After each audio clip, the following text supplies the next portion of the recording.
டிட்வா புயலினால் ஏற்பட்ட பாதிப்புகளுக்கான இழப்பீடு வழங்குதல் மற்றும் புனரமைப்பு பணிகளை மாவட்ட மட்டத்தில் விசேட கவனம் செலுத்தி விரைவுபடுத்துமாறு பிரதமர் கலாநிதி ஹாரினி அமரசூரிய அதிகாரிகளுக்கு பணிபுரி விடுத்துள்ளார்.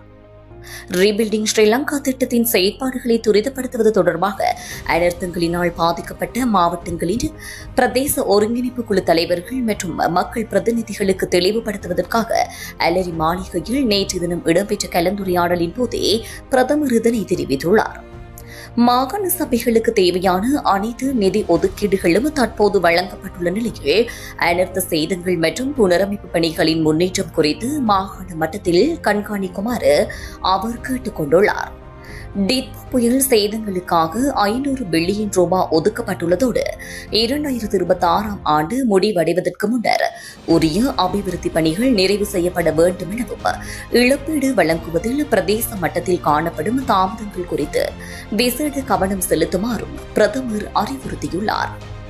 இக்கலந்துரையாடலில் கருத்து தெரிவித்த ஜனாதிபதியின் சிரேஷ்ட மேலதிக செயலாளர் GMRT அபோன்சோ புனரமைப்பு பணிகளுக்காக சுமார் 3.4 பில்லியன் என மதிப்பிடப்பட்டுள்ளதாக குறிப்பிட்டார். இதற்கமைய வீடமைப்பு, சமூக உட்கட்டமைப்பு, விவசாயம், கால்நடை, மீன்பிடி, கைத்தொழில் மற்றும் நீர்ப்பாசனம் உள்ளிட்ட துறைகளுக்கு இழப்பீடு வழங்க நிதி ஒதுக்கப்பட்டுள்ளது. தற்போது வரை 25,000 ரூபாய் கொடுப்பனவு வழங்கும் பணிகள் 99%, மீள குடியமர்வுக்கான 50,000 ரூபாய் கொடுப்பனவு வழங்கும் பணிகள் 95% நிறைவடைந்துள்ளன.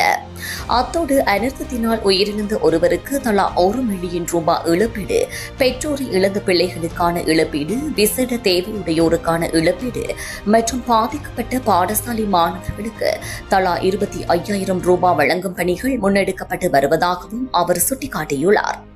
பாதிக்கப்பட்ட பாடசாலைகள், வைத்தியசாலைகள், சிறுவர் பராமரிப்பு நிலையங்களை விரைவாக புனரமைத்தல், புதிய வீடுகளை கட்டுவதற்கு காணி ஒதுக்கீடு செய்தல் மற்றும் கட்டிட ஆராய்ச்சி நிறுவனத்தின் அறிக்கைகளை விரைவாக பெற்றுக் கொள்ளுதல் போன்ற விடயங்கள் குறித்தும் இதன்போது விரிவாக ஆராயப்பட்டது.